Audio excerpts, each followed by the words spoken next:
en la medida de lo posible el ruido ambiental, ¿no? Ya está aquí el link de YouTube. Sí, nada más una aclaración rápida. El link de YouTube es al canal, no al video ya de la transmisión. Bueno, ahí les acabo de poner en el chat, les pongo el link que me da, directo al video.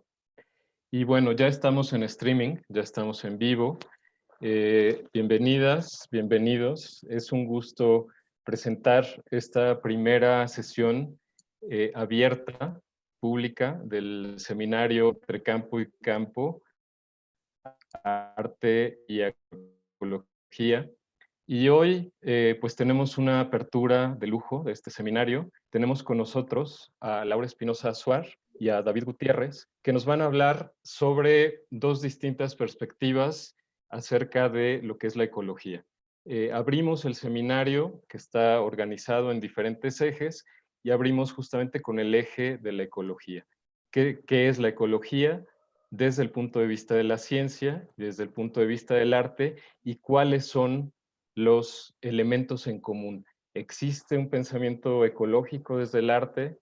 ¿Cómo se puede aportar a la ciencia de la ecología desde el arte? Y muchas otras cuestiones que vamos a discutir el día de hoy.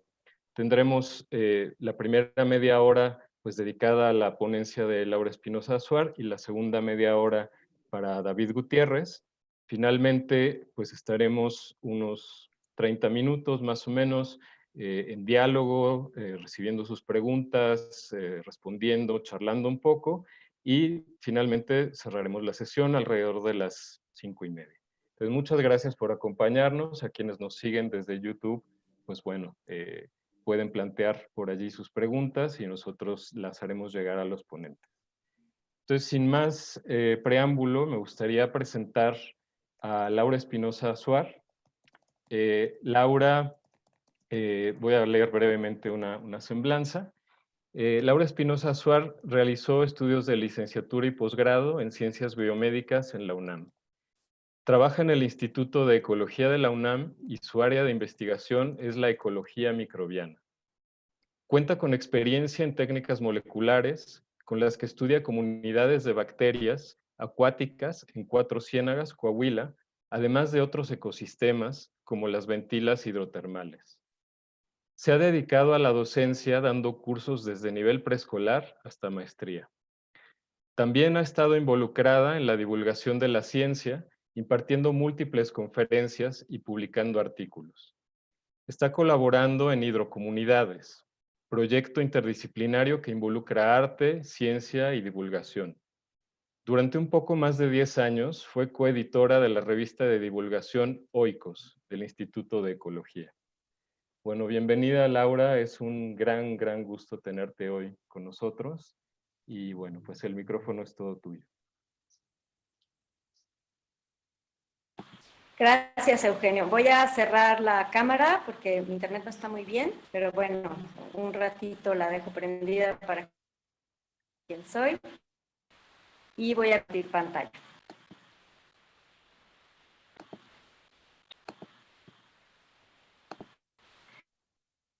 Entonces, bueno, como Eugenio ya contó, yo estoy haciendo ecología molecular microbiana.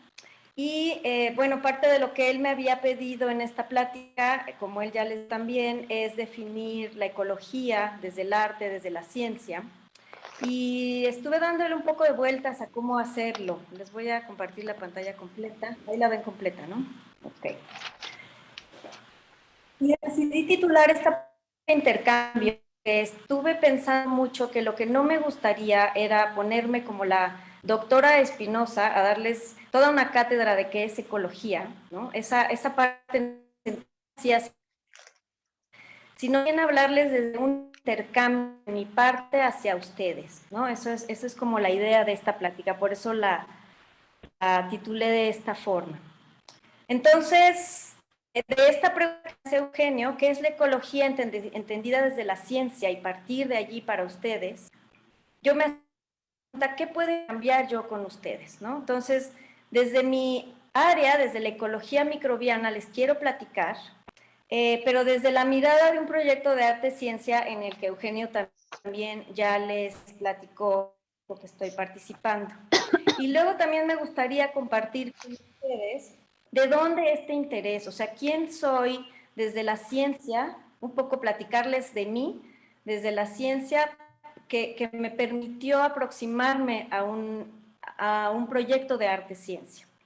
Y por otro lado, también yo nos pusimos un poquito antes de la plática y queremos invitarlos a ejercer la transdisciplina, ¿no? No solo a integrar, como lo hacen las interdisciplinas, sino los queremos invitar a construir.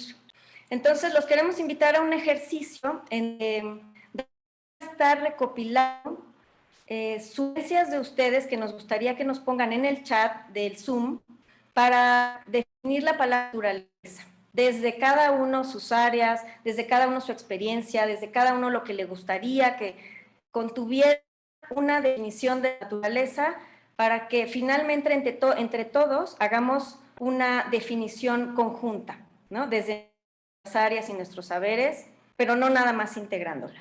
Entonces, David va a estar ahí ahorita en esta primera parte poniendo lo que ustedes vayan definiendo en lo que yo les voy platicando. La segunda parte que les platique, yo lo voy a ir haciendo en el mismo documento. Lo que planeamos es presentarles 20 minutos cada uno y utilizar 20 minutos para platicar con ustedes esta definición de naturaleza. Entonces, ahí esperamos que le vayan poniendo en el chat. Y sí se ve bien, ¿verdad, Eugenio, que te veo a ti? ¿Sí me oye bien? Sí, se escucha bien.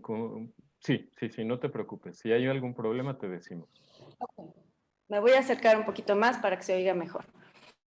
Entonces, lo que hace una ecóloga microbiana, un ecólogo microbiano, estamos estudiando microorganismos, o sea, todos aquellos organismos que no vemos, ¿no? Pueden ser bacterias, hongos, virus.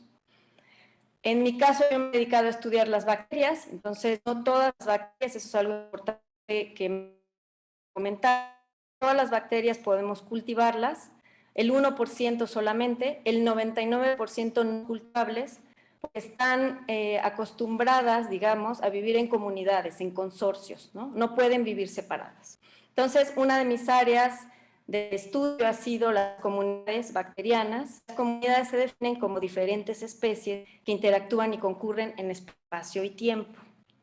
Entonces, gracias a que estamos ya en una era molecular, años, 60 años, técnicas moleculares nos han permitido estudiar mejor a las bacterias y comprenderlas mejor, justo por esta característica de que no se pueden cultivar. Entonces, ¿qué es lo que hago yo? Así me entrené en la licenciatura. Estudié yo no soy bióloga, y me enseñaron mucha biología molecular, esa es mi formación básica, ¿no? Entonces yo trabajo con el ADN de las muestras que tomo en el campo, ya puede ser de suelo, de agua, extraigo el ADN y a partir del ADN yo estudio las bacterias que puedan haber estado ahí, ¿no? Porque obviamente ya no están, ya las maté, pero el ADN permanece. Entonces, a partir de estas muestras de ADN, que son muestras ambientales que les llamamos, podemos saber en ese lugar quiénes están, cuántos vivían, podemos hacer preguntas ecológicas a lo chiquitito, ¿no? ¿Qué consumen, qué respiran, qué es lo que producen, en qué condiciones están viviendo, con quién están interactuando? Hay muchas preguntas que les podemos hacer en estos, perdón, en estos estudios. Ay, se me fue chueco. En estos estudios, ya. Todo es, básicamente yo, ay, perdón. A ver, un momentito. Ya, es que es el agua. Todo esto es como el preámbulo para que ustedes entiendan lo que yo pensé que era importante compartir con ustedes, de por qué a mí me interesó participar en un proyecto Arte-Ciencia. Entonces, en esta foto que ustedes ven es justo el día que yo conocí a Gilberto Esparza, en el Museo Arte Alameda. Y él me estaba enseñando, en ese entonces yo había ido a dar una plática al equipo que estaba trabajando con esa que se llama plantas fotosintéticas. Y Gil aquí nos estaba explicando lo que hacía la pieza, ¿no? Entonces, en estos tubos se encuentran unas estructuras que se llaman celdas de combustible microbiana, ¿no? Básicamente, ahorita no me da tiempo de explicarles demasiado, pero lo importante y la idea que quiero que se queden es que es una especie de casita de comunidades bacterianas. Entonces, a mí me llamó muchísimo la atención porque las comunidades bacterianas son área de estudio. Entonces, a partir de ahí empecé a hablar con Gil y le dije, es que tu modelo a mí me sirve como una pieza experimental, ¿no? Para mí es un modelo experimental y para ti es una pieza artística. Entonces, platicar que no hay mucho tiempo, pero de ahí el proyecto derivó en una pieza que le llamamos hidrocomunidades, que estuvimos juntos, nos sentamos semanas a platicar cómo la queríamos hacer, qué queríamos decir con ella, que fue un intercambio para mí muy importante en ese entonces porque aprendí más cosas. Esta se expuso en 2016-2017 el Centro Cultural Universitario Tlatelolco, y allí ustedes pueden ver en esa foto, no sé si ven la flechita, aquí está Georgina, que ella fue la que nos invitó a exponer esta pieza en el museo, y lo que hacíamos, además de que se expuso, son talleres ciencia para niños, en donde nos poníamos los tres, porque además Georgina también participó en toda la creación de esta exposición. Estábamos tres, hacíamos el taller de ciencia, hablábamos de arte, les hablábamos de la pieza. Aquí, si ustedes pueden ver, aquí está la pieza, que yo intervenía, por eso está más chiquitita, yo tenía que ir a tomar las muestras, y el experimento se estaba llevando a cabo mientras la pieza estaba expuesta. Y también hicimos, aquí si se fijan, están estas láminas que diseñamos, en donde pusimos información, dibujos, en fin. Para mí fue toda una experiencia muy enriquecedora. Están los niños en el taller alrededor que se ponían.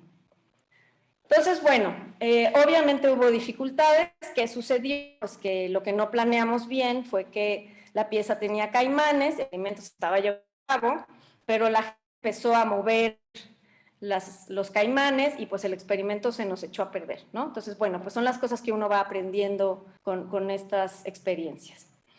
Entonces, de los errores uno aprende, y a mí me parece, y pues lo que sucedió es que después planeamos llevar este experimento a Cuatro Ciénegas, que ya Eugenio también les comentó que tengo algunos años ahí en un proyecto, ya muchos, que tampoco me va a dar tiempo de platicarles de más sobre Cuatro Ciénegas, pero lo importante que les quiero dejar es que Gil y yo estuvimos en Cuatro Ciénegas y reactivamos el proyecto con de agua de ahí para trabajar en la pieza. Entonces, bueno, el proyecto estaba en curso, pero el problema es que pues vino la pandemia, entonces tuvimos que detenerlo, tuve que congelarlo, pero es un proyecto que está ahorita en proceso. Entonces, le pongo comillas, porque bueno, son los productos de esta colaboración que le llamamos en la parte de la ciencia, ¿no? Que fue una pieza, ¿no? Hidrocomunidades, hubo muchas pláticas, hubo talleres, está en proceso un artículo de divulgación, y de esta última colaboración estamos sacando una científico. Lo importante que me parece transmitirles es cuáles son los logros, ¿no? Entonces, para mí lo importante, le quitamos lo inalcanzable a la ciencia, que la hicimos cotidiana, que los niños se apropiaron de ella, y que estos límites de arte y ciencia de alguna manera se podían borrar, se han podido borrar en todo este proceso. Entonces, frase que a mí me gusta mucho, se las voy a leer, que pusimos durante la exposición y que me parece que engloba mucho del sentir de lo que los tres teníamos al hacer esta pieza y la exposición en sí, ¿no? Sí. Los primeros de la Tierra. Estos microorganismos se han asociado y agrupado desde hace millones de años para subsistir y convivir de manera sinérgica con el ambiente en el que se encuentran. Las comunidades más viejas que conocemos y de las que tenemos evidencia fósil son los estromatolitos, estructuras duras y rocosas. Se calcula que los estromatolitos fósiles más antiguos tienen unos 3.500 millones de años.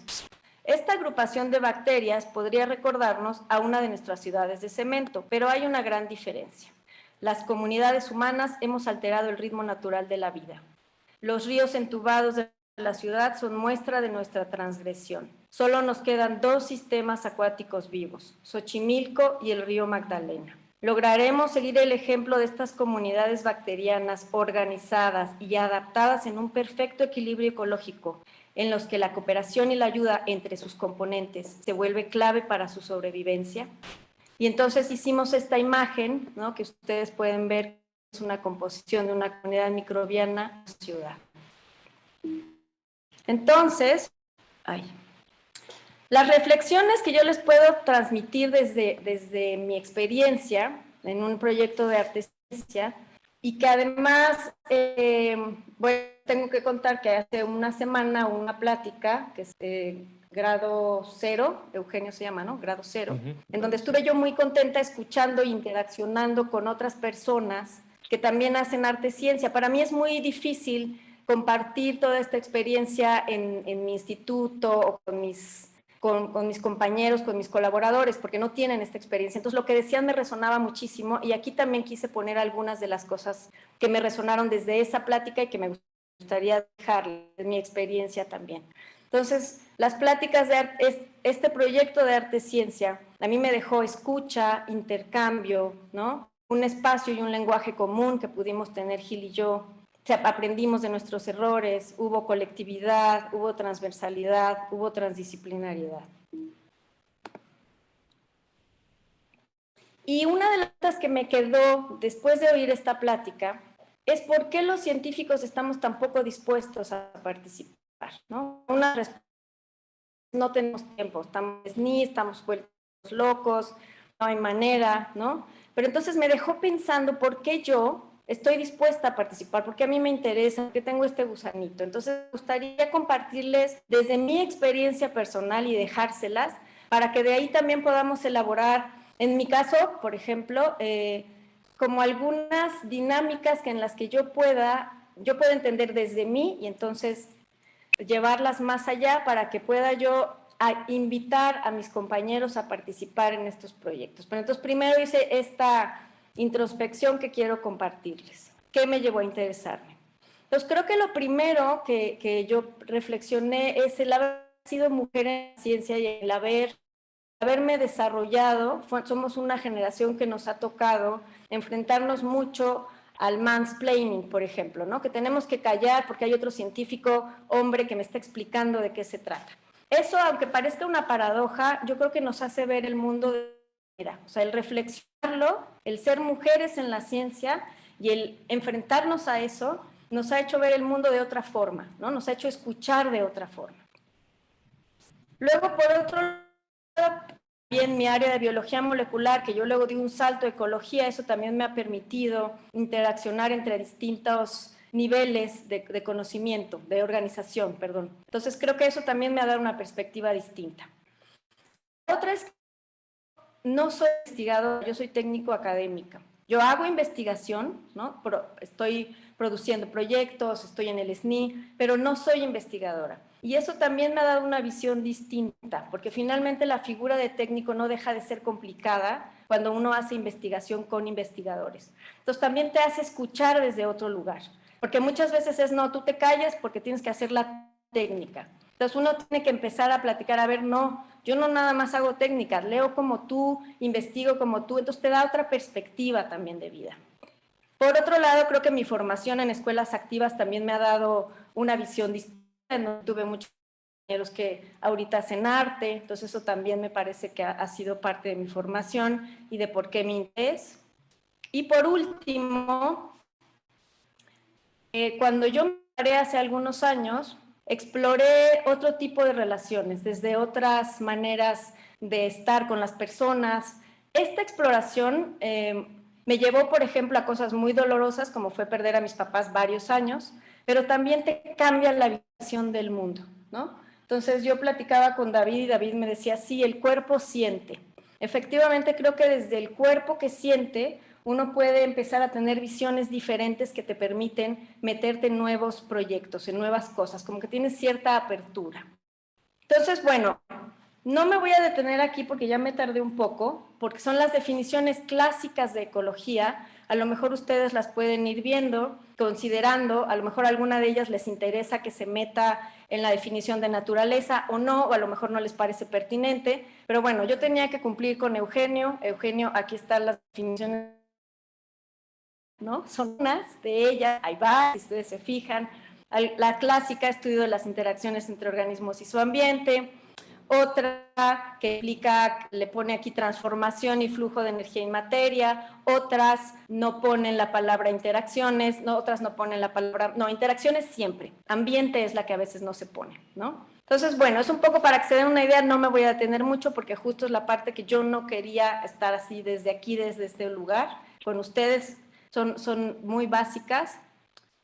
Y bueno, a David yo le digo, para mí, desde mi área y lo que me gustaría que incluyéramos en esta definición que vamos a hacer todos juntos de naturaleza, es que se metan las palabras sinergia y cooperación, que ha sido como lo más importante para mí, que me ha dejado todo el proceso, todo este proyecto y toda mi investigación en comunidades bacterianas.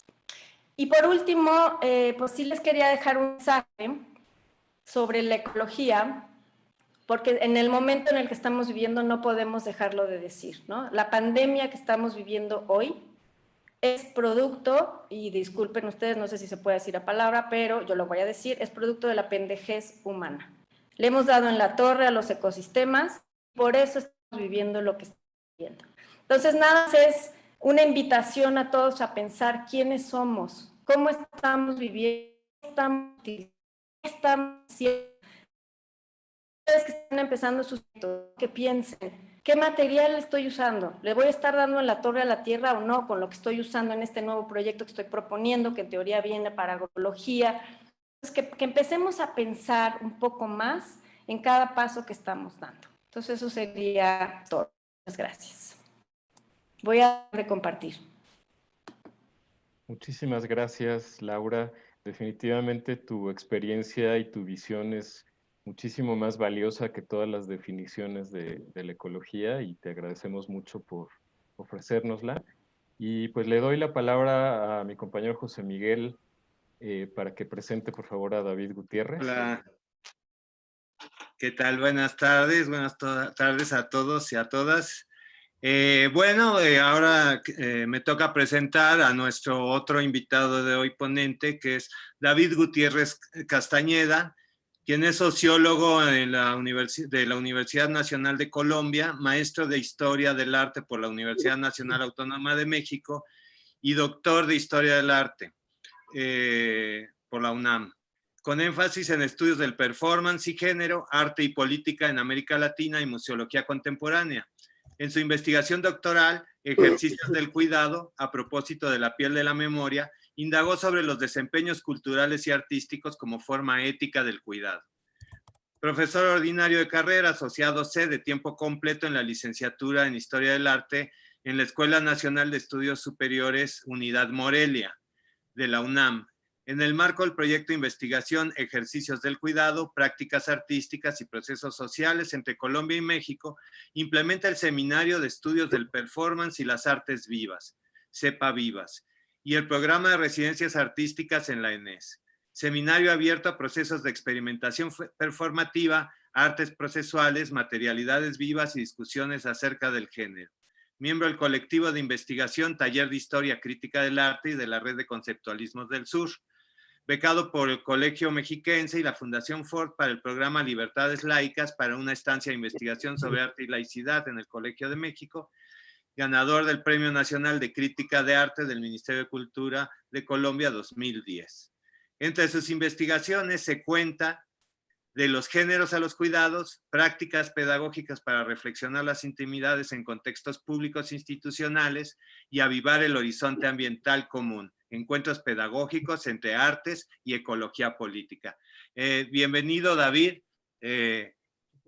¿Qué tal? Hola, Qué hola. gusto tenerte aquí, equilibrando un poco en general las mesas y conferencias. Tratamos de equilibrar entre la perspectiva más de la ciencia y del arte, y ahora tú con toda esta visión desde la historia del arte que tú tienes, a ver, ¿cuál es tu visión de qué es la ecología y la relación del arte y la ecología? Bueno, Bienvenido, David.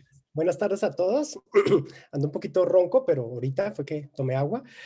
A veces los resúmenes biográficos son como para que los enmarquen las mamás y lo pongan encima de la sala y se lo presenten a todas sus amigas cuando se reúnen para decir, miren todo lo que hace mi hijo.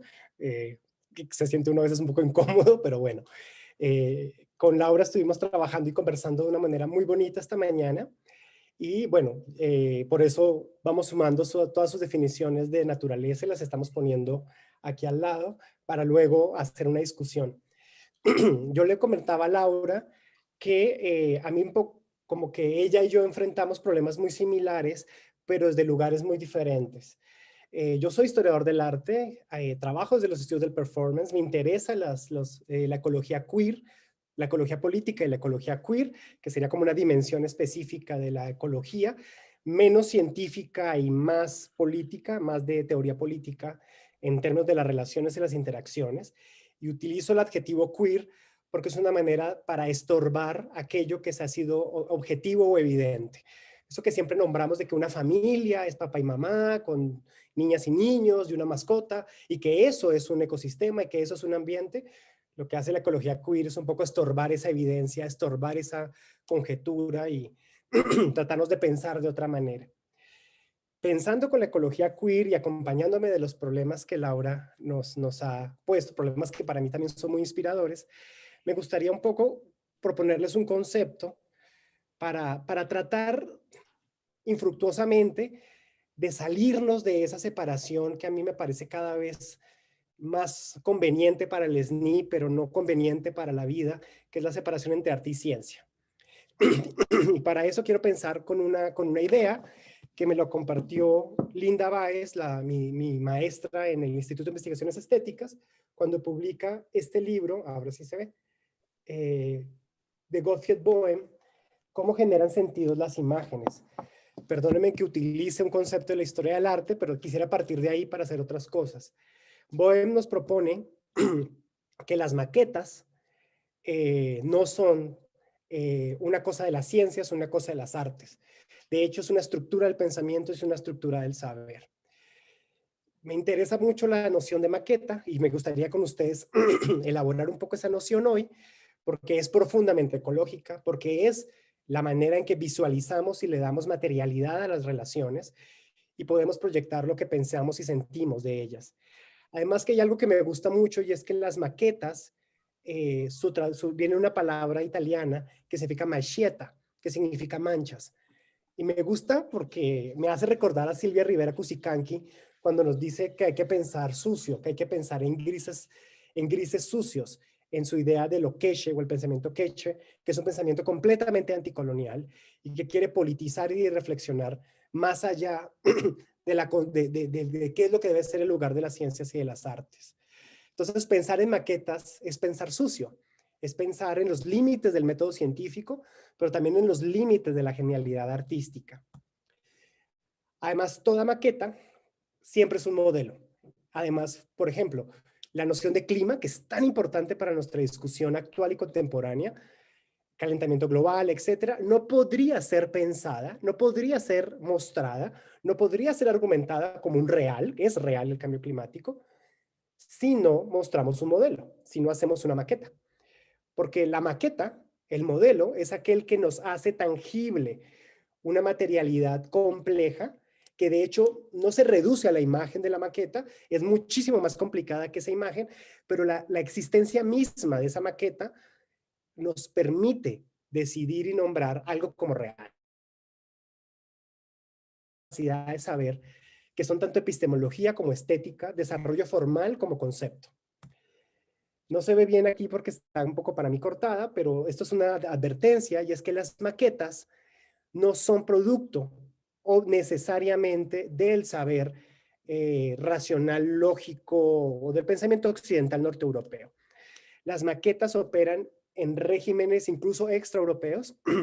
Eso que están viendo es una maqueta que se encuentra en la colección de Lina en México, que representa el templo de planta circular que me parece muy interesante porque es el pensamiento y las relaciones humanas la que construyen maquetas y figuraciones, metáforas. No necesariamente el pensamiento lógico-racional europeo. El pensamiento lógico-racional europeo lo hace, de hecho funda una tendencia de ello, pero en otras formas de pensamiento, en otros procesos de pueblos originarios, en otras maneras de enunciar lo real, también hay maquetas, también hay materialización. Aunque las maquetas siempre se enfrentan al problema ético de hacer una forma de lo vivo, que a veces implica hacer una forma de aquello que muere. Como en este diorama del Museo Nacional de Historia, que nos está tratando de hacer presente la selva lacandona, pero no se puede hacer presente sin haber asesinado de forma sistemática al jaguar. Entonces, presentar al jaguar, hacerlo presente, hacerlo materialmente importante, ha implicado en una compleja lógica de materialización su propia muerte. Y eso va a ser una paradoja que me parece que hay que pensarla constantemente. Pero bueno, lo que yo quería hablarles es del continuo icónico. Aquí están viendo ustedes dos imágenes. La de la imagen que yo tengo a mi izquierda fue una imagen que me fue otorgada este fin de semana por Isabel Israde. Es el mapa, es el modelo que Víctor Garduño, su pareja, hizo en el año 1988 cuando estaba estudiando los relieves tectónicos de Palermo en Italia. A mi derecha hay una pintura de Sonia Deluani. Claro, ustedes van a decir, son muy parecidas. No fue tan fácil encontrar la pintura que se acercara a la maqueta de Víctor. Porque si ustedes ponen la imagen en Google, el algoritmo de Google identifica una serie de semejanzas que no son necesariamente el continuo icónico. A lo que yo llamo continuo icónico es que en el dibujo de Víctor se tuvieron que tomar ciertas decisiones formales, se tomaron ciertos principios de saber, se metaforizó y se figuró ciertos elementos que son muy similares a los que Sonia Deluani hizo cuando hizo la pintura. No quiere decir que sean los mismos. Uno no lleva al otro, el otro no lleva al uno. Pero en las operaciones de dar forma, atravesaron preguntas similares. Pasa lo mismo, este sí es de Isabel, me lo mandó en una foto de WhatsApp, y hice también el ejercicio de encontrarle cuál sería su continuo icónico y encontré esta pintura de Anthony Tapies.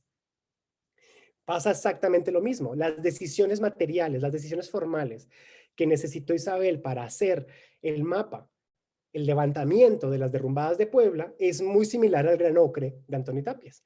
Las decisiones de relieve, las decisiones de profundidad, las decisiones de color. Vuelvo y digo, no quiere decir que una me lleve a la otra o la otra me lleve a la una. Pero aquí hay algo en sus semejanzas de pensamiento y de forma que nos hace falta pensar. No hemos pensado lo suficiente. No hemos pensado que las decisiones del arte y las decisiones de la ciencia a veces son muy similares, como Laura nos lo ha puesto muy claramente en su trabajo. Ahora quisiera entrar muy rápido a hablarles del lago de Cuitzeo, no porque me interese el lago de Cuitzeo, pero sí me interesa mucho, pero me interesa un proyecto. Ese proyecto es que Eloy Tarcisio de la Facultad de Arte y Diseño, junto con el Consejo Consultivo del Agua, decidieron hacer maquetas sobre Cuitzeo para definir una política ecológica para la protección y la salvaguarda del propio lago.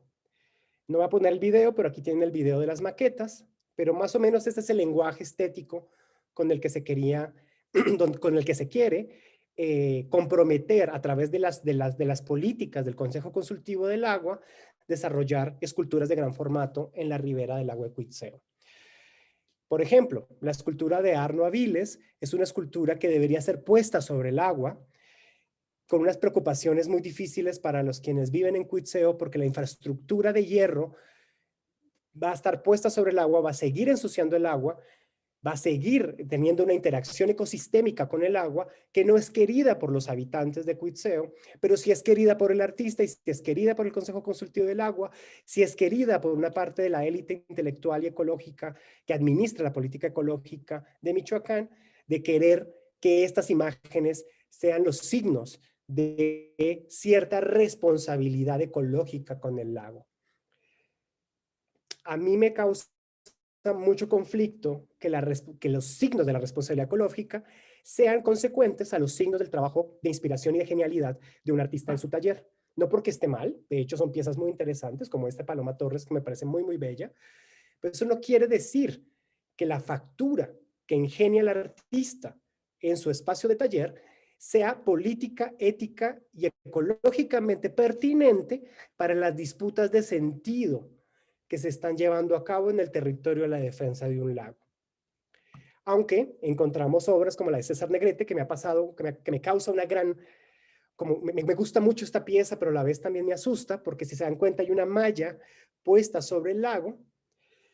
A la larga, o indagando más sobre esta pieza, me he podido enterar que lo que quería César López era llegar a esta maqueta, no necesariamente manufacturar esto en la realidad del lago, pero pensándolo así, hay algo extremadamente maravilloso y exquisito en esta pieza. A través de un mecanismo técnico de moldeado, que son los hilos de cobre, lo que ha podido hacer César López es una maqueta a una escala proporcional de la diferente topografía que permite la vida actual del lago de Cuitzeo.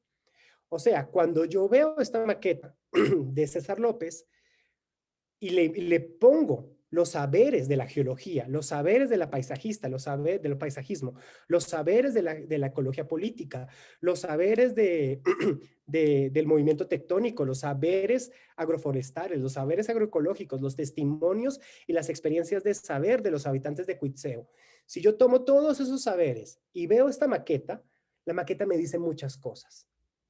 No solamente su belleza formal, sino que la manera en que está constituida me permite a mí activar una serie de relatos científicos y sociales, comunitarios como políticos, en el cual está la potencialidad ahí de pensar a Cuitzeo. Claro, esto no lo hizo César López, eso es lo que David quisiera hacer con esa maqueta. Pero eso me parece interesante. Aquí entro en un problema, ya casi voy como en la mitad, es que me parece relevante que nos demos cuenta que mucho de nuestro trabajo, de nuestras intenciones artísticas como científicas, como políticas, en relación a lo que llamamos los problemas ambientales o las soluciones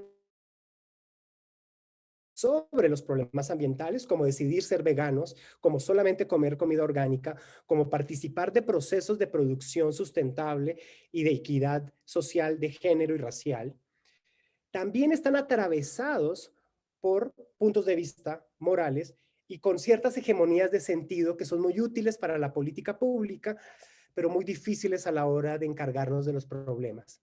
A eso lo he llamado narrativas redentoras. Nos hacemos esas lógicas inmediatas con las cuales decimos y pensamos que es lo correcto cuando hay que hacer algo sobre un problema.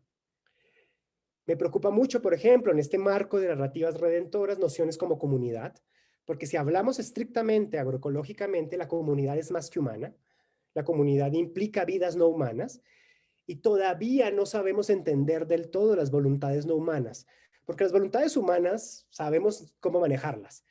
Para eso se llama política. Pero ¿qué hacemos con las voluntades no humanas? ¿Qué hacemos con el agua de Cuitzeo?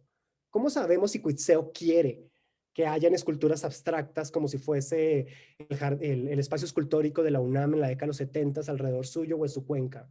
¿Cómo puedo saber eso? ¿Sí? Realmente es que no lo podemos saber. Trabajamos con la inquietud.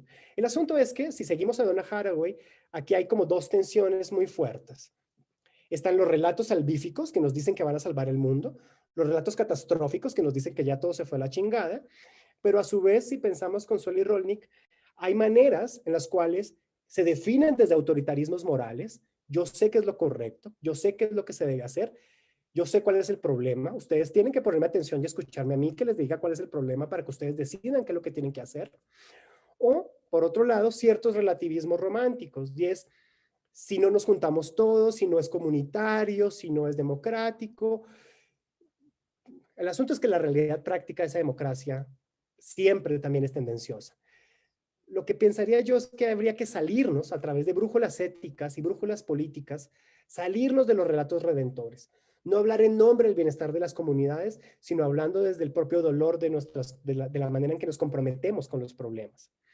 Pensando así, me acompaño de esta definición de Donna Haraway, del SF, del science fiction, Porque tal vez de una manera en la cual políticamente hablando pudiéramos mezclar arte y ciencias, es tomándonos en serio la ficción, es tomándonos en serio la sensibilidad, es tomándonos en serio la intuición, es tomándonos en serio los procedimientos formales y los procedimientos afectivos. Tomándolo en serio desde las ciencias y tomándolo en serio desde las artes. Yo no soy de los que creen que las ciencias son objetividad y las artes son sensibilidad. Eso es un falso error. Eso es un proyecto, eso es la consecuencia de creer en el modelo científico y además en la genialidad artística. Los artistas son bastante objetivos y bastante claros en sus procedimientos, y los científicos, como Laura nos lo ha mostrado, son bastante intuitivos. Entienden de su percepción, saben ver. Incluso el color es un elemento muy importante si queremos hablar de microbiología. Entonces, saliéndonos un poco de ese falso problema y entrándole ahí, hay que pensar cómo construimos figuras y cómo pensamos esas figuras. Y ahora sí voy a pasar como muy rápido con algunos ejemplos que me ayudan a mí a decir es posible. Esto es Fernanda Hernández, Gato, le decimos por cariño, que se dedicó a trabajar sobre los diseños de muelles que están construidos desde la década de los 30 en el lago de Pátzcuaro, en Michoacán. Lo que hace Gato, para mí es un ejercicio extremadamente sofisticado y un procedimiento extremadamente claro de identificar porcentajes, escalas, ubicaciones georreferenciales, materialidades, en relación a cómo el muelle, hoy en día, hoy 2020, bueno, 2019, 2020, puede ser el mejor indicador para entender cómo las relaciones humanas y más que humanas han producido la desecación del lago de Pátzcuaro. Y lo hace haciendo este tipo de infraestructura que a su vez retoma las materialidades, las disposiciones y los colores en los cuales podemos leer esa desecación. O sea, esta maqueta no es solamente para descubrir las cualidades formales de esas materias, sino que esas cualidades formales nos están diciendo cosas con respecto a la desecación del lago de Pátzcuaro. Otro ejemplo, Roxana Cervantes en su tesis de maestría georreferenció las montañas de tierra caliente en Michoacán a través del procedimiento de crear tierra sigilata. Cuando hace la tierra sigilata, empieza a crear una serie de diseños escultóricos que, si bien para ella son paisajes, para nosotros, bueno, paisajes metaforizados, para nosotros también pueden ser miradas en las cuales geología, topología y política se articulan. O sea, estas metaforizaciones materiales nos ayudan a ver qué otros problemas con respecto al paisaje y al territorio se están construyendo. O Tania Solomonov, que me interesa más este ejercicio. Esto es la semana pasada en Ticopó. ¿Sí me están escuchando? Sí. Sí. Donde con comunidades abejeras de abejas meliponias organiza una serie de maquetas vivas que le permiten a Tania y a la comunidad de Ticopó, incluso en plena pandemia, entender diferentes configuraciones formales, materiales y anímicas de cómo se están relacionando ellas con las abejas y las abejas con ellas. O mi amiga Adriana Salazar, que decide pensar desde el punto de vista de los objetos del lago de Texcoco como testimoniantes de la desecación y de los entramados políticos por los cuales se vive y se muere el lago de Texcoco. O este que me encanta, que es el Institute for Figuring, que es matemáticas y crochet desarrollados como acción política para comprender el paisaje de las riberas de arrecife que se están secando y se están calentando con el calentamiento global. Entonces, lo que hacen las gemelas Wertheim es bordar literalmente maquetas de los arrecifes australianos y californianos que se están desecando, disponer esas maquetas como un mecanismo de memoria de la supervivencia de estos arrecifes, pero también nos permite analizar topológicamente la configuración de las maquetas por un saber científico-artístico. Entonces, voy cerrando, porque es lo más importante de nuestro ejercicio. Las maquetas nos ayudan a pensar en desplazamientos de escala y de saber. Son sustratos construidos que son de temporalidad y de atemporalidad. Permiten proyectar futuros, nos hablan de pasados o también condensan el presente.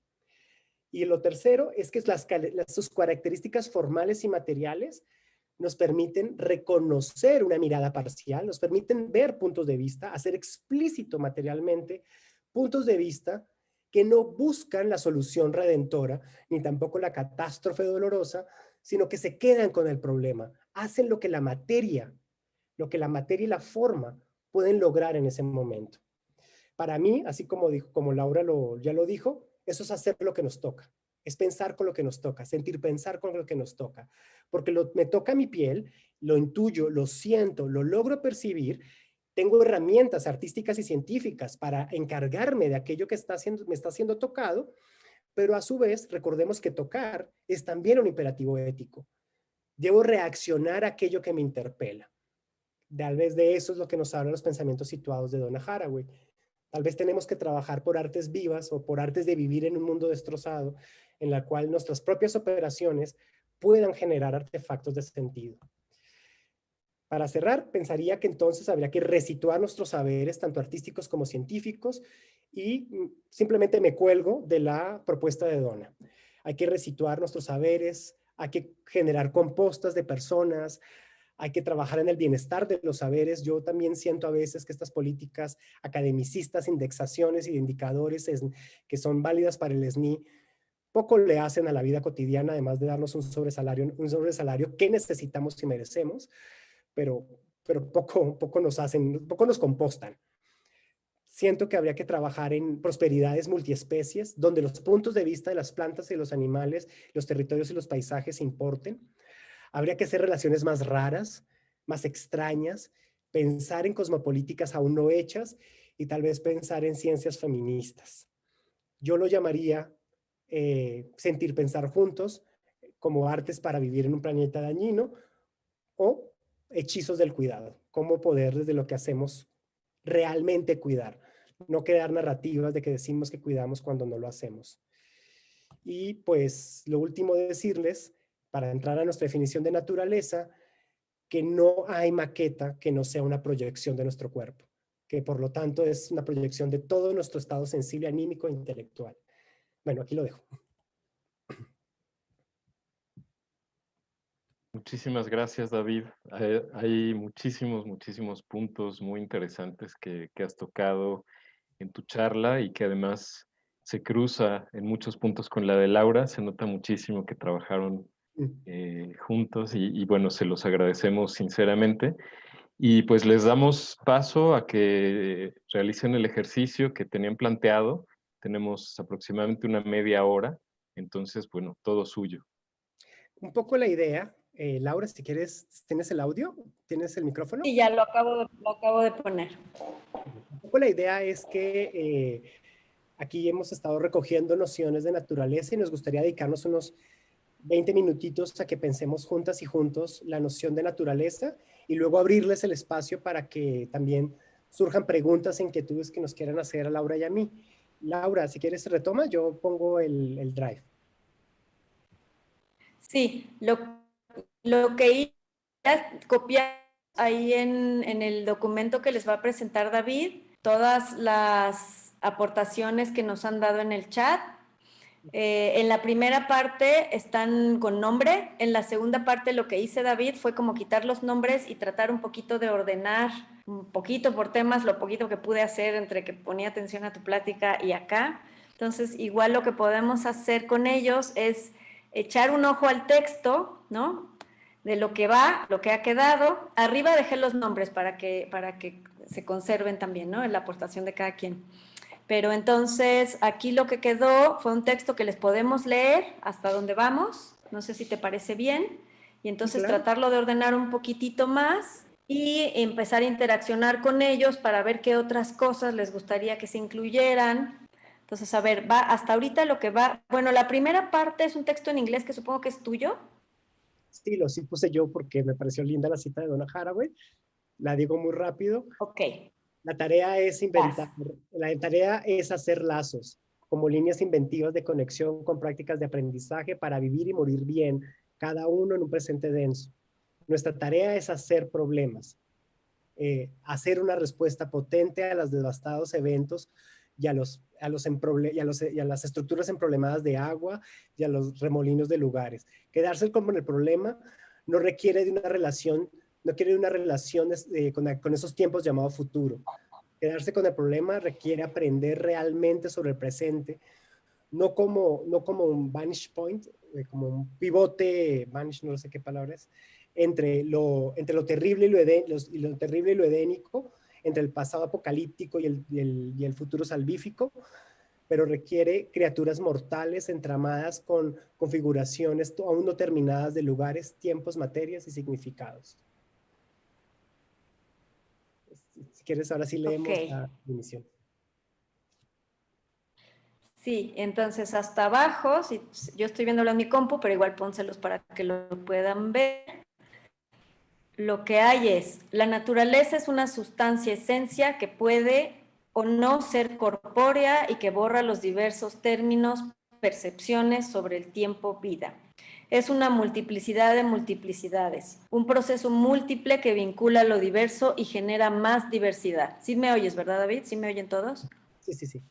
Ok. También es un acto de creación aconteciendo en cada lugar concreto en múltiples dimensiones. La naturaleza es contingencia permanente, progresión, caos y devenir, lo oculto perseguido.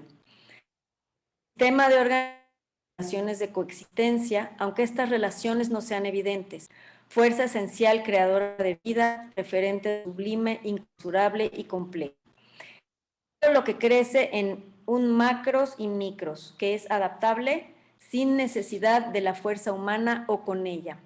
Naturaleza es todo y la interacción entre todo, incluido el hombre y sus producciones, aunque vaya en contra de su propia existencia. Es lo que nos da la condición de existir y existe con independencia del ser humano. La interacción entre algo con otro algo sin la modificación humana. La naturaleza hace término identificar exterior ajeno a lo humano. Naturaleza es una acción en proceso de procesos entre cuerpos vivos. Biosfera, conjunto de todos los seres vivos del planeta, así como los minerales, agua y tierra. Conjunto de redes de interacciones y relaciones biológicas que incluyen la sinergia y cooperación. Geológicas y climatológicas complejas que se encuentran en constante evolución. Esta se encuentra organizada a distintos niveles, donde sin importar la magnitud del sistema, su modificación y dinámica inherente repercute en todo el universo. Parafraseando a Machado en su Juan de, aquí no me quedó claro si es Maicena o Mairena, supongo que es Mairena. Mairena, sí. Después de la operación temática de todo lo que no es naturaleza.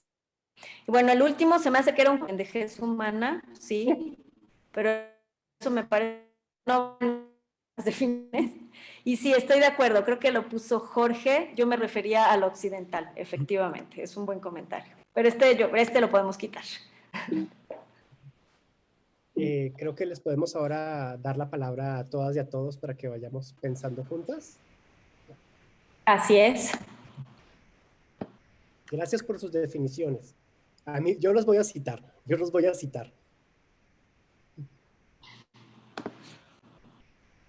No sé, Eugenio, ¿qué preguntas hay? Sí, yo creo que hay la posibilidad, si a ustedes les parece bien, de que pues quienes quieran plantear una pregunta que abran su micro y se las planteen directamente. Yo acabo de leer, hablando sobre la pendejez humana occidental, como precisa Laura, yo creo que hay una pregunta bien interesante que plantea Rodrigo, que no sé si la quieras plantear tú directamente, la escribiste aquí en el chat. Ok, estoy aquí. Gracias por las exposiciones.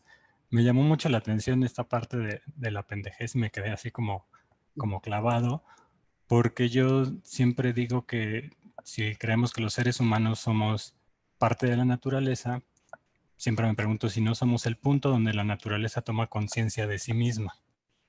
Y ahora que escuché esto de la pendejez, como que volteé la pregunta, ¿no? Entonces, somos el punto donde, si somos naturaleza nosotros también, ¿no somos el punto donde se expresa esa pendejez de la naturaleza? Laura, ¿quisieras tomar tú y luego yo? A ver. Sí, efectivamente es una paradoja, Rodrigo, ¿no? Ahora en el Instituto de Ecología hace poco tiempo se construyó el Laboratorio de Ciencias de la Sostenibilidad, ¿no? Que se dedica justo a estudiar estos problemas que son tan paradójicos para nosotros, porque finalmente es resolver un problema de la naturaleza, de la ecología que estamos produciendo desde nosotros mismos. Entonces incluso tiene un nombre estos problemas, se llaman problemas perversos, porque no como por dónde darlos. Y bueno, a mí la verdad es que el discurso que se da para solucionarlos tampoco me convence tanto, se los confesaré, ¿no? Porque lo que se dice es, ok, como son problemas perversos, deben solucionarse de la gobernanza. Entonces ahí es donde ya uno empieza a decir, híjole, es donde ya se empiezan a mezclar todas las áreas, ¿no? Desde la gobernanza de quién. Entonces se lo ponemos a los gobiernos, ¿no? Entonces, ¿desde dónde continuamos reproduciendo esta pendejez o no humana? Los gobiernos también son parte de esta naturaleza. Entonces se abren como muchas preguntas desde ahí, que a mí me parecen muy complicadas de resolver. Entiendo tu punto, pero creo que ahorita estoy en un momento de mi vida muy intolerante, ¿no? O sea, y efectivamente por eso me salió esta palabra de pendejez humana, porque sí entiendo que somos parte de lo que estamos viviendo, pero también podemos verlo mucho, ¿no? Me parece que sí es un problema irresoluble, o sea, no está fácil de solucionar o de que yo que te conteste algo muy lógico, más que es desde nosotros, o sea, justamente porque somos parte, y tienes toda la razón, desde nosotros tenemos que empezar también a accionar ciertas pequeñas intervenciones que podemos hacer, ¿no? Por eso mi diapo final, ¿no? De estar siempre dudando y cuestionándonos. Yo pensaría, Jorge, a ver, quisiera pensar desde dos líneas. Voy por la primera. Creo que nos merecemos ser pendejos. Creo que me parece fantástico ser pendejos. Me parece una gran oportunidad poder ser pendejos. Realmente quisiera y adoraría que yo me pueda reconocer pendejo, pero que mis colegas científicos y académicos también se puedan decir a sí mismos qué pendejos somos. Me parecería un asunto de salud mental y de salud emocional que nos ayudaría muchísimo a relajarnos un poco de estas expectativas de tener, de cumplir, de lograr, de demostrar. Como académicas y a veces como agentes políticos siempre tenemos que demostrar. Qué bueno ser pendejo, qué bueno como equivocarse, qué bueno fracasar. ¿Sí? Eso por una línea, por un lado. En términos de una ética queer. Vamos pensando con Jal Halberstam, un teórico californiano, vale la pena el fracaso. El fracaso y la pendejez es fantástico. Y por otro lado, me voy a volver dona haraguayanocéntrico, que eso es un problema, siempre va a ser un problema ser céntrico. Planteaba ella desde hace varias décadas que la vida tiene sentido del humor. No, el sentido del humor no es un privilegio de la conciencia humana. El sentido del humor es algo que hace parte mismo de la vida. Yo ahorita estoy compartiendo mi vida con una gatita que adopté hace 3 semanas y cosa que me ha hecho la cosa más feliz del mundo. Y lo único que he podido ver es que realmente tiene bastante sentido del humor. Sabe cómo chingarme la vida y pasársela muy bien. Y no lo hace porque esté sobreviviendo. Claro que hay una relación de gobernanza, como lo ha puesto muy bien Laura, donde yo tengo un agente de poder y de autoridad a su existencia, pero ella también tiene agencia y también responde. Es mi responsabilidad ética que su vida no sea mi voluntad, sino que su vida sea su voluntad y que yo pueda crear también las contingencias y los espacios para que nuestra vida en común sea una vida digna para las dos. Me corresponde a mí saberle en su ser gato, sea lo que sea que eso sea. ¿Sí? En ese sentido, me parece que tenemos un problema cuando planteamos nociones o adjetivos, porque en última siguen tratando de fundar narrativas redentoras. Mi única objeción a la declaración de la pendejez es que sea la necesidad de que eso se redime con una narrativa redentora. Entonces, los habitantes de Cuitzeo deben darse cuenta que necesitan esculturas abstractas porque es la decisión metropolitana para defender y cuidar y hacer turístico Cuitzeo, porque necesitamos que Cuitzeo sea turístico. Ustedes quieren que sea territorio comunal, no sean estúpidos, tiene que ser turístico, porque lo turístico es aquello que defiende todo aquello que es sustentable. Ese relato que acabo de caricaturizar me parece que es lo que es problemático. Cuando yo declaro que alguien es pendejo, estoy declarando también, desde mi punto de vista, yo diría también desde mi arrogancia, qué es lo que debe hacer para redimir su pendejez. El asunto es que yo no me estoy poniendo en el lugar de comprender porque a mí se me parece pendejo cuando tal vez no lo es. Cuando tal vez hay complejidades de sentido, complejidades de saber que son muchísimo más inverosímiles para mí que para aquel que la enuncia. El asunto se vuelve complicado cuando aquel que enuncia no tiene capacidades lectoescritoras o no tiene capacidades de enunciación. Cuando es una vida que no se gobierna con los aparatos de la lingüística o los aparatos de la semiótica. Cuando es una vida que incluso me resiste, pero yo ni siquiera doy cuenta cómo es que resiste a mi agenciamiento humano. Y estoy hablando de las vidas más que humanas, ¿sí? Bueno, lo dejaré ahí para seguir pensando otras ideas. Gracias. Ahí veo también una aportación, como para ir siguiendo en esta línea, una aportación muy interesante de Mónica y Pablo. No sé si la quieran plantear, que la escribieron en el chat, pero yo creo que es mejor que la comenten en vivo y en directo. Sí, no los escuchamos.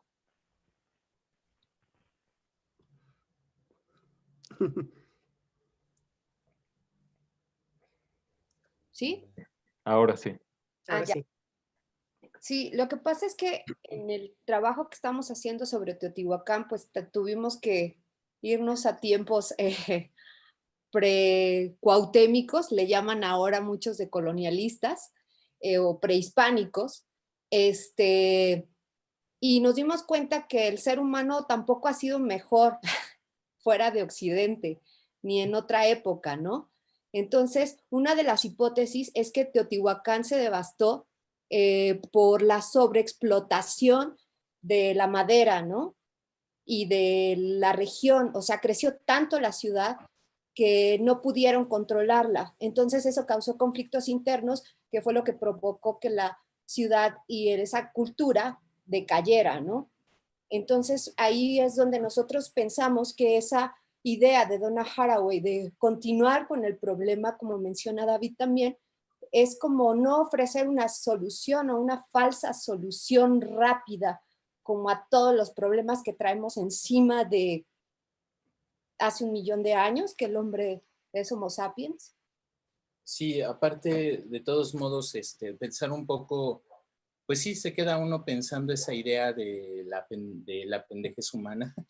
Y, por ejemplo, en ese sentido y dentro de la paradoja, se me hace interesante que se pudiera como ahondar más, porque a final de cuentas también el ser humano es como la expresión máxima de la naturaleza, ¿no? Decía Batalla, a final de cuentas nosotros somos el final de la naturaleza porque somos su máxima expresión, ¿no? Somos el único ser o animal que tiene conciencia de sí mismo y de los demás, y de los que sobre de esa conciencia surge una moral, y esa moral nos va a llevar a lo bueno y lo malo.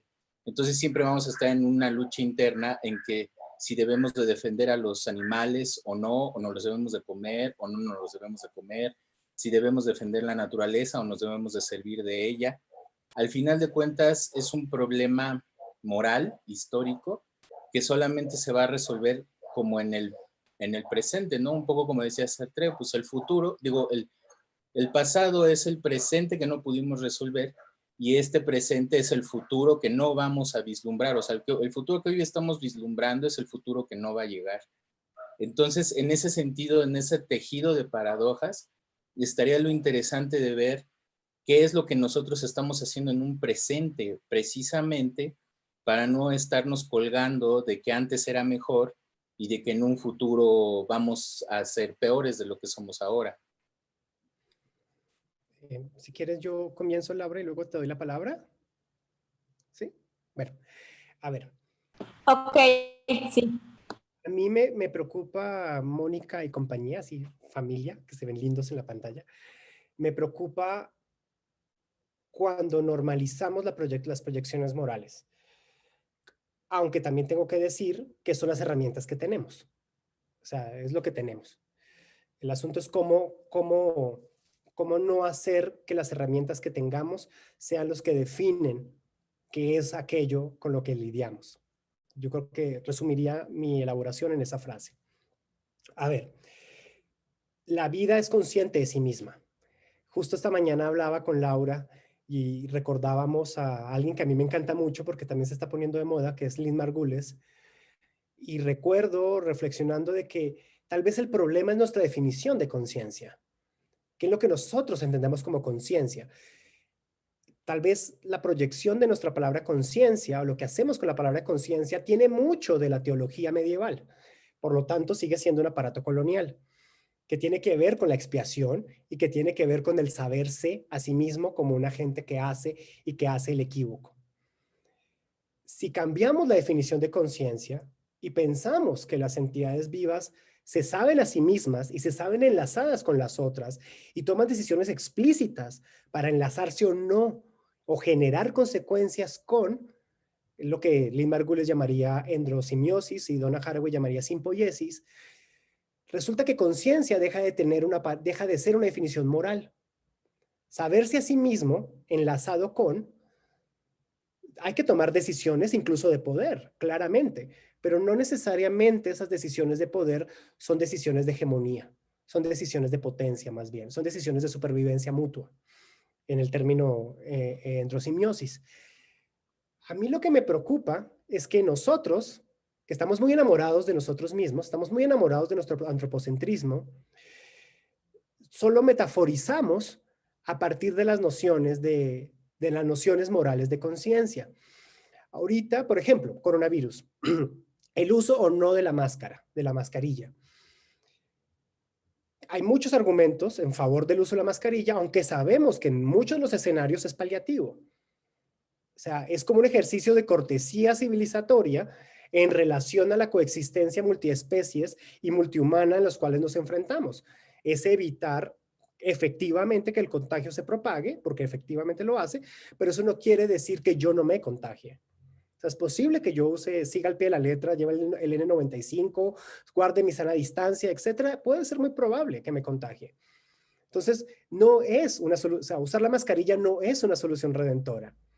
Es aquello que por lo menos ahora sabemos que debemos hacer. El problema entonces es cuando veo a mis compañeros, mis colegas, a mis vecinos y voy en la calle y la gente no está usando la mascarilla.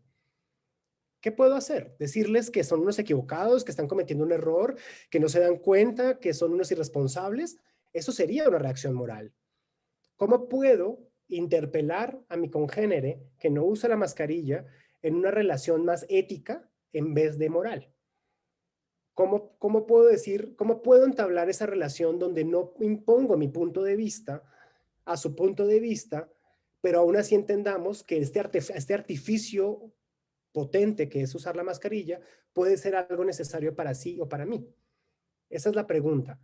No caer en relatos calificativos de salvíficos o catastróficos, no ser esencialistas en las enunciaciones, no dar calificativos categóricos, es habitar los matices, los sucios grises que están manifestándose en nuestra relación, tratando de no imponer mi punto de vista cuando lo que tengo es mi punto de vista.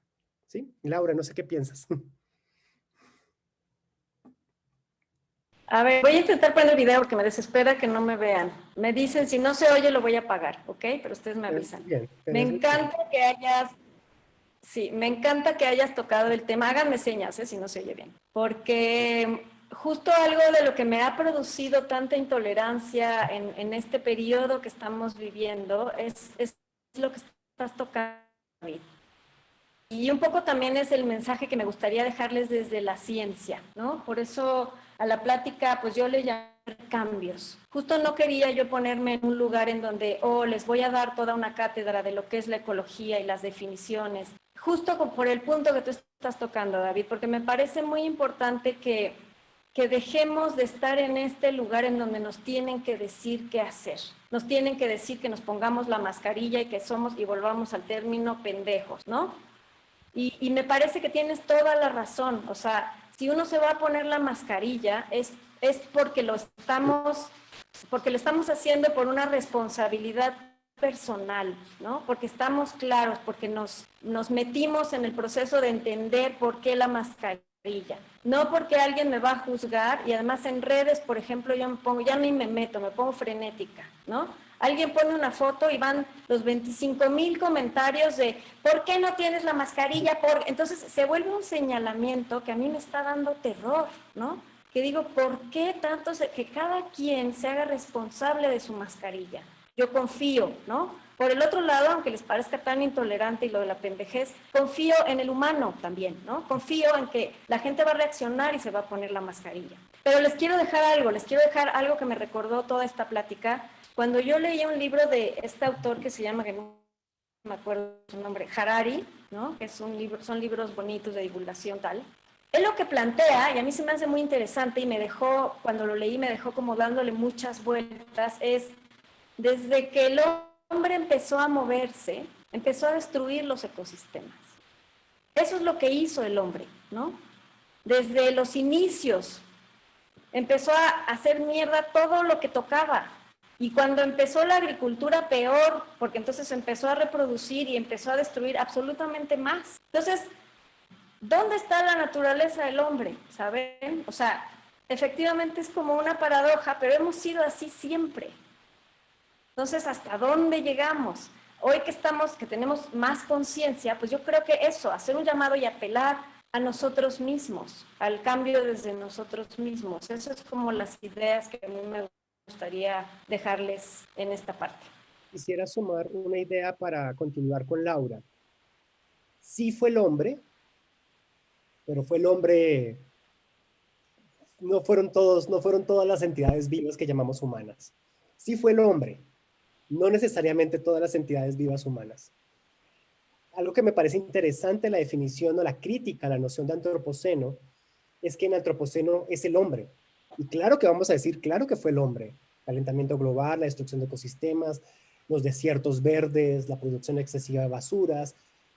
Es el hombre que está en cada uno de nosotros y de nosotras. Pero hay que decirlo, que ese hombre no es cada una y cada uno de nosotros plenamente.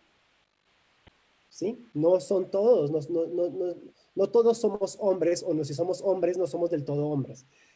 ¿Por qué? Porque también hay que decirlo, nuestros impactos, si bien son catastróficos, no se comparan a los impactos del capital, no se comparan a los impactos de la producción de dióxido de carbono, a los abusos de agua de las industrias, o a las grandes e inmensas haciendas de explotación animal que hay aquí entre Jalisco y Michoacán, o los grandes plantíos de aguacate y zarzamoras, que los grandes plantinocenos de vidas animales y también humanas.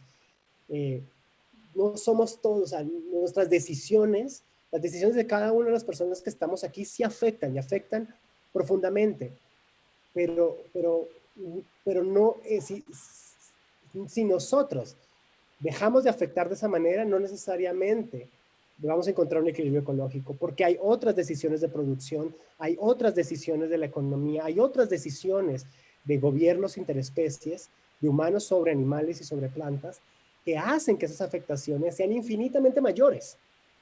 ¿Sí? Entonces, lo que estoy un poco tratando de hacer es resumir la crítica a la noción de antropoceno y cómo hay autoras que han hablado de más bien de plantinoceno o capitalonoceno, y es que estos sistemas de crisis son producto de la excesiva producción del capital y del excesivo consumo.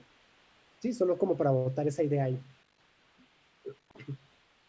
Si queremos seguir un poquito con esta línea, hablando de la responsabilidad, de cómo el capitalismo organiza la irresponsabilidad, ¿no? Que como lo planteaba Ulrich Beck, ¿no?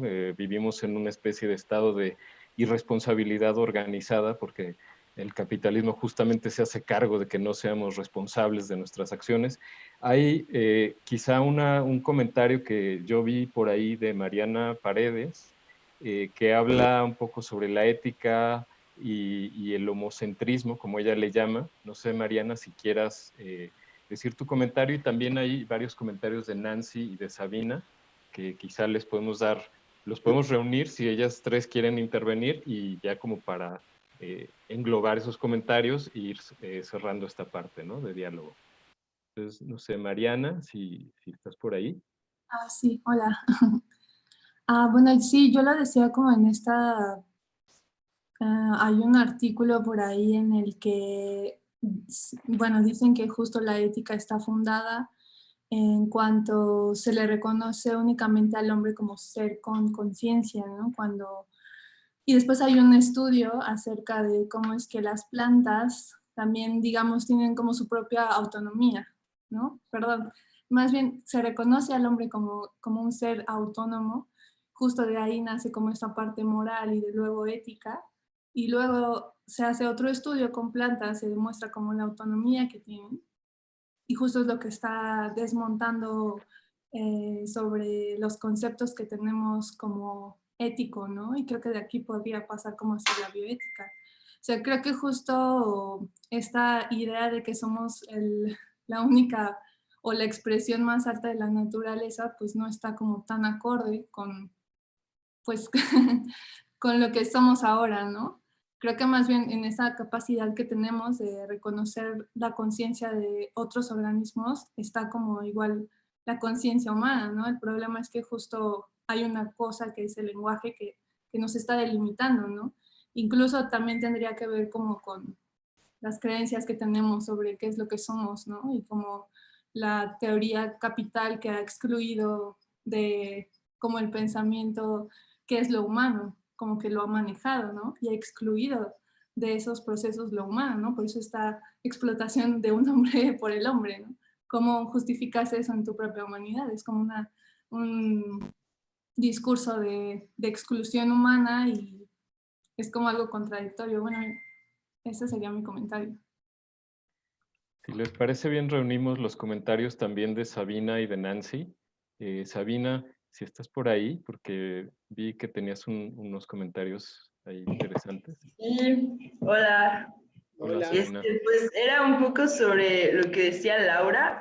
Tuve una vez una clase de ecohistoria y ahí vimos varias como sociedades y civilizaciones y si bien algunas, digamos, sí destruyeron y por ejemplo los sumerios, ellos lo que hicieron fue como crear un río, o sea, desviaron un río y les duró un tiempo, pero luego ya no funcionó.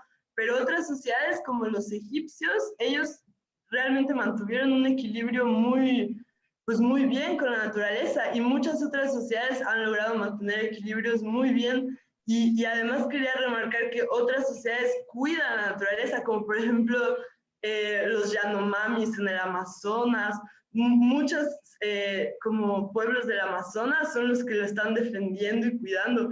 Entonces, a mí no me parece eso de ver como que el humano destruye todo, me parece como que no es tan así.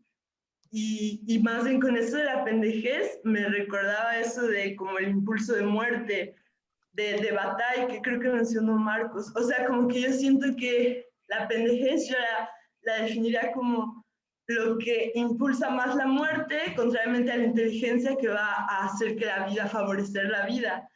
Y pues el impulso de muerte no lo tenemos solo nosotros. O sea, los animales tienen, que sienten todos, o sea, como la naturaleza por sí misma tiene un impulso de muerte. Entonces, pues la inteligencia de los humanos sería un poco cómo manejar eso y fomentar la vida, pues. Y ya eso es mi comentario. Gracias, Sabina. Vamos a darle lugar también al comentario de Nancy, que lo escribió en el chat. Nancy, no sé si lo quieras formular de viva voz y después le damos paso a Laura y a David. Hola, ¿me escucho bien? Sí. Sí. Pues a mí me parece súper importante traer de nuevo a Silvia Rivera Cusicanqui. Te agradezco también, David, por ponerla y a mí es una de las maestras, bueno, no sé, que yo admiro mucho porque me parece una práctica congruente de vida, de desarrollo académico, de tomar espacios, de poner la cuerpa, de enunciarse desde otras epistemologías, desde otros puntos geográficos, desde otros centros, pues no hegemónicos, ¿no? De lo que hemos llamado conocimiento.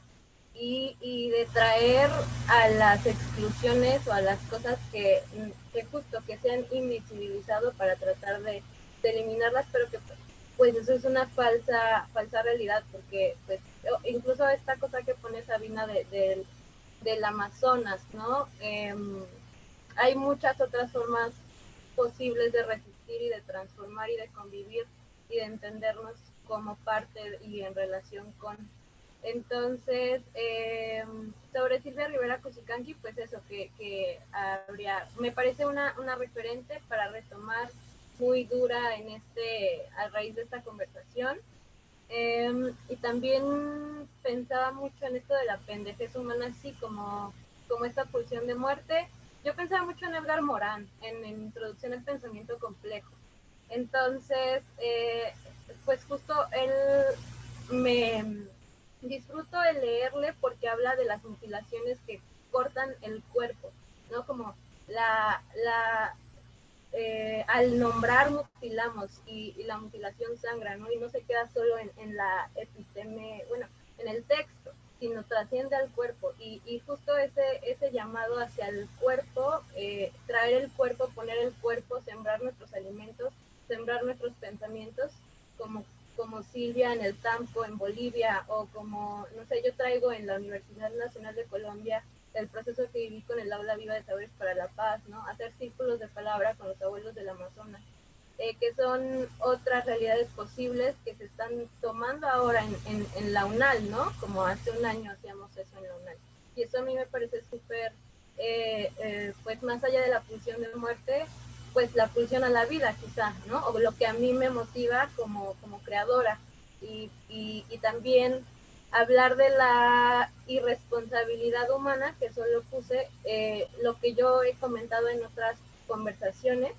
Pues yo pienso ahora mucho como en mi huella de carbono, o sea, por ejemplo, estos viajes tan largos, en los, pues con lo que limpio mi cuerpo, lo que desecho al desagüe, ¿sí? Como que ok, ¿de qué me sirve ser creativa y poner una postura, plantar postura artísticamente, por decir algo, yo desde las artes, si en mi vida personal estoy lavando mi cabello con un montón de químicos que se van al caño y que eso lo va a pagar mi sobrino que todavía no cumple 3 años? Entonces creo que yo ahí encuentro esa pulsión a la vida, porque yo no quiero que mi sobrino termine de pagar lo que yo voy a adeudar, pero eso es algo como muy personal y pues nada, a mí me sirve para esa pulsión de creación.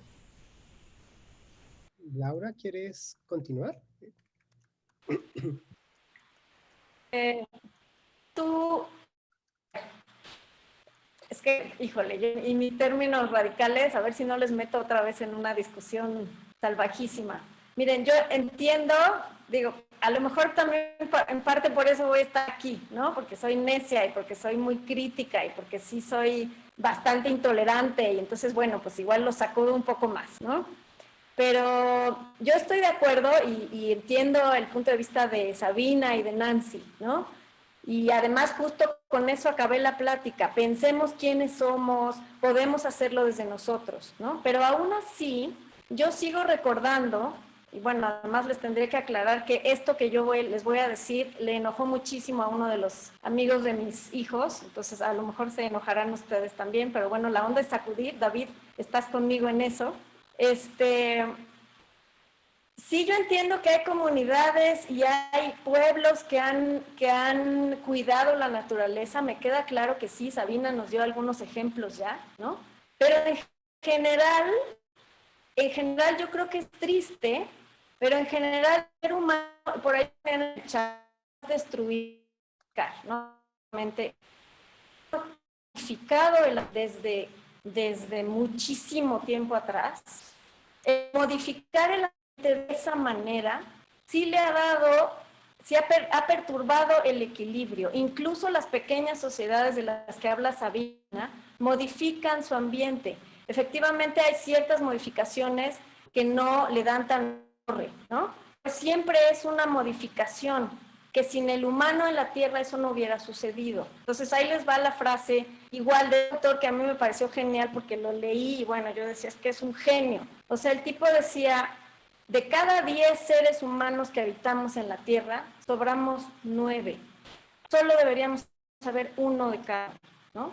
Para que el equilibrio que tenemos ecológico en la Tierra pueda subsistir, para que no le sigamos dando y no nos sigamos acabando todo. Nos tenemos que morir 9. Y yo decía, genial. Y le decía al amigo de mi hijo, pues vamos a morirnos 9. ¿Cuál es la bronca? ¿No? Sobramos y la Tierra está por medio. Puta, se ponía, y un poco es esta discusión con ustedes. Pero nosotros somos parte de la naturaleza. ¿Cómo es posible que tú digas que se tienen que morir 9? Pues saben, chicos, chicas, hombres, mujeres, yo estoy de acuerdo, si para que el equilibrio en la Tierra se mantenga, nos tenemos que morir 9 de cada 10, que nos cargue la goma. Entonces, nada más se los dejo ahí, abierto. Ok, yo voy a partir de tu provocación, Laura, que me parece una provocación así como muy al punto.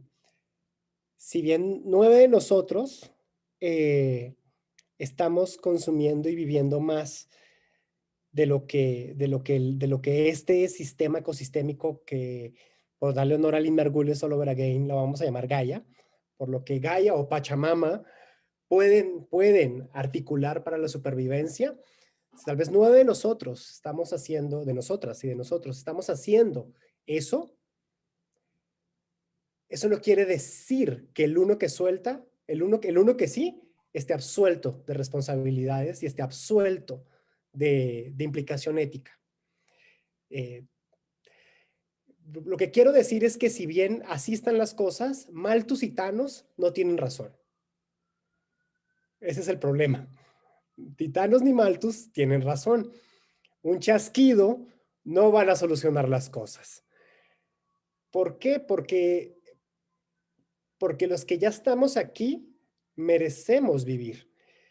Y aquí pero eso no quiere decir que no estemos consumiendo 9 veces más de lo que la resiliencia nos indica.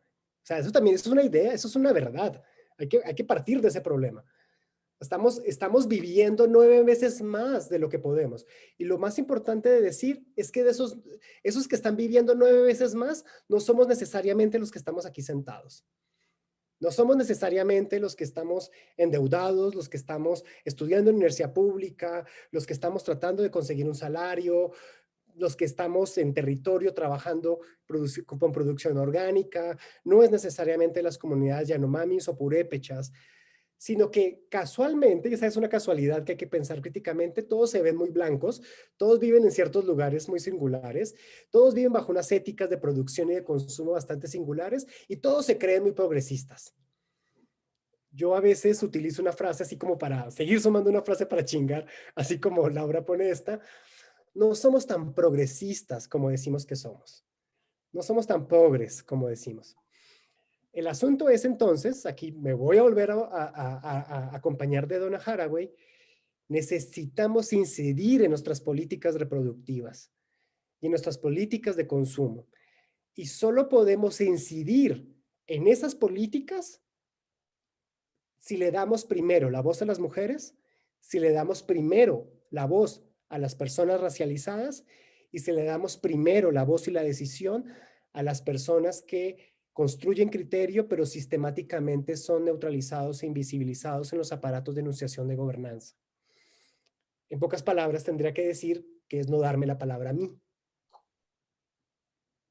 Soy hombre, homosexual, que tengo el privilegio de pintarme el pelo de colores y dar conferencias.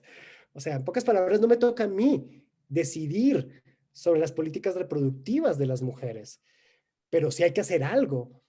Más bien, me acompaño y aprendo de las discusiones sobre la autonomía de las decisiones reproductivas, que no son solamente de las mujeres humanas, sino también tiene que ver con estas grandes haciendas de producción de carníficos, que tiene que ver con los plantinocenos de producción de aguacate y zarzamora, que son los que tengo más aquí al lado, y las excesivas políticas de reproducción de una especie que secan lagos, producen problemas como el coronavirus, producen mayor reproducción de insectos, que producen la malaria, que también es otro problema muy grave que estamos viviendo hoy. Dicho eso, ya voy a cerrar. Creo que merecemos una responsabilidad o ser responsables, tener capacidad de respuesta que también entienda que si bien yo, David, no quiere ser un sujeto de la hegemonía, no quiere decir que mi lugar en el mundo no la reproduzca. Entonces yo me tengo que hacer cargo de, como alguien decía en el chat, de mi ser hombre. Y no porque haya nacido con ese género y me lo hayan asignado, sino que hay algo en mí, en mi lugar de enunciación, en mi lugar de hacer sentido, en mi lugar de tomar decisiones sobre qué vive y qué muere, sobre la manera en la cual construyo comunidades en las cuales el ser hombre importa muchísimo más que el ser otras vidas. Entonces tal vez implica generar corporaciones de vida donde nos hagamos más responsables de las consecuencias de nuestros lugares y de nuestros puntos de vista. Y yo cerraría tal vez pensando una idea que es importante decir que autonomía no es lo mismo que individualismo. Las plantas son autónomas, lo que no quiere decir que sean individuales. De hecho, las plantas, como todo cuerpo, es una corporación de entidades, una corporación de especies, que ahí mira cómo busca y cómo sobrevive. Eso no quiere decir que las plantas sean individuales. Tal vez el primer mecanismo que tal vez nos cuesta muchísimo, y a mí me cuesta, es cómo no ser individuales, siendo autónomos. Creo que esa es una pregunta, lo dejaría ahí como para inquietarnos un poquito más. Laura, David, muchísimas gracias por compartir todas estas ideas y provocaciones con todas y todos nosotros. En este momento lo que vamos a hacer es cerrar la transmisión en vivo, así que le damos las gracias a las personas que nos acompañaron por YouTube. Qué bueno que nos pudieron acompañar. El viernes también estaremos transmitiendo en streaming.